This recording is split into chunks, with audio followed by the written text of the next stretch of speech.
গুৰেশ্বৰৰ ৰামপুৰ গাঁৱৰ জটিল ৰোগত আক্ৰান্ত যুৱকক সহায়ৰ হাত ৰাজ্যিক বিজেপিৰ সভাপতি দিলীপ শইকীয়া আৰু অসম চৰকাৰ যুৱ আয়োগৰ সদস্য ৰাতুল শৰ্মাৰ। দুয়োগৰাকী নেতাৰ হৈ দুৰ্ভগীয়া পৰিয়ালটোৰ গৃহত উপস্থিত হৈ তামোলপুৰ জিলা বিজেপিৰ উপ-সভাপতি ৰান্ধোৱা বড়ো আৰু গুৰেশ্বৰ মণ্ডল বিজেপিৰ সভাপতি সমৰেন্দ্ৰ শৰ্মাই। বিজেপিৰ প্ৰতিনিধি দলটোৱে বৃক্কৰ ৰোগত আক্ৰান্ত যুৱকজনৰ গৃহত উপস্থিত হৈ কিছু আৰ্থিক সাহায্য প্ৰদান কৰাৰ লগতে মুখ্যমন্ত্ৰীৰ দ্বাৰাও চিকিৎসা সাহায্য প্ৰদানৰ আশ্বাস প্ৰদান কৰে। পঠাইছে আমাৰ সাংসদ দিলীপ শইকীয়াৰ নমিনী ৰাতুল শৰ্মা ডাঙৰীয়া। ব্যস্ত হোৱাৰ কাৰণে আহিব পৰা নাই, মৰিগাঁৱত ব্যস্ত হৈ আছে।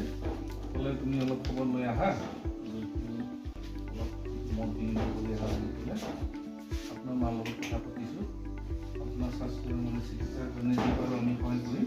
ভাৰতীয় জনতা পাৰ্টীৰ তৰফৰ পৰা আমাৰ মাননীয় সাংসদ শ্ৰীযুত দিলীপ শইকীয়া ডাঙৰীয়াই আজি ৰাতিপুৱা এটি বিশেষ ভিডিঅ' ফুটেজ দেখি গোপাল চৰকাৰৰ ঘৰ চিকিৎসাৰ কাৰণে তৎকালে তেখেতৰ নমিনী শ্ৰীযুত ৰাতুল শৰ্মা ডাঙৰীয়াক খবৰ লোৱাৰ বাবে আমাক নিৰ্দেশ দিলে। যিহেতু ৰাতুল শৰ্মা ডাঙৰীয়া মৰিগাঁও পঞ্চায়ত ইলেকশ্যনৰ সহপ্ৰভাৰী, তেখেত বিশেষ অসুবিধাৰ কাৰণে আহিব পৰা নাই। তেখেতে মোক ক'লে যে এই আমাৰ গুৰেশ্বৰ মণ্ডলৰ সভাপতি সমৰেন্দ্ৰ শৰ্মাক লগত লৈ তোমালোকে খবৰ কৰা। সেই হিচাপে আমি স্বাস্থ্যৰ বুজ ল'বলৈ আহিছোঁ। এয়া ৰামপুৰ গাঁৱৰ কি কৈছিলে ৰামপুৰ VCDC কি কটা এইটো গাঁওখনৰ নাম ৰামপুৰ গাঁওখনত আমি আজি উপস্থিত হৈছোঁহি। এইখিনিয়ে আমি যিমান দূৰ সম্ভৱ আমি সহায় কৰাৰ কাৰণে চেষ্টা কৰিম।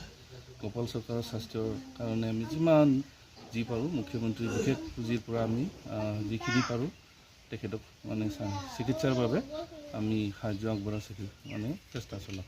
আমাৰ যি গুৰেশ্বৰ মণ্ডলৰ অন্তৰ্গত 151 নং বুথৰ আমাৰ বুথৰে আমাৰ কাৰ্যকৰ্তা আমাৰ গোপাল চৰকাৰ আজি বহুদিন ধৰি তেখেতৰ যি জটিল ৰোগত আক্ৰান্ত হৈছিল, তেখেতৰ এই আক্ৰান্তৰ কথা আচলতে আমি জ্ঞাত নাছিলোঁ আৰু আমাক জনোৱা নাছিল।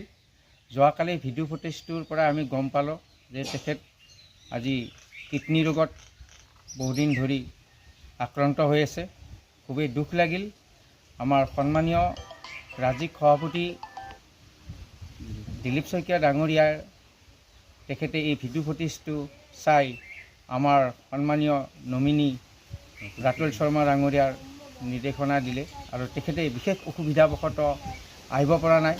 তেখেতে আমাক জনালে যে গোপাল চৰকাৰৰ ঘৰত গৈ আৰু খাই খবৰ ল'ব ক'লে। আমি সেই হিচাপে আজি এই ৰামপুৰত আমি তেখেতৰ ঘৰত আহি আমি পেচেণ্টৰ খা খবৰ লওঁ আৰু তেখেতৰ দীৰ্ঘায়ু কামনা কৰিছোঁ আৰু তেখেতক আমি যিমান পাৰোঁ আমি ভাৰতীয় জনতা পাৰ্টীৰ ফালৰ পৰা তেখেতক আমি সহায় কৰিম বুলি প্ৰতিশ্ৰুতি দিছোঁ।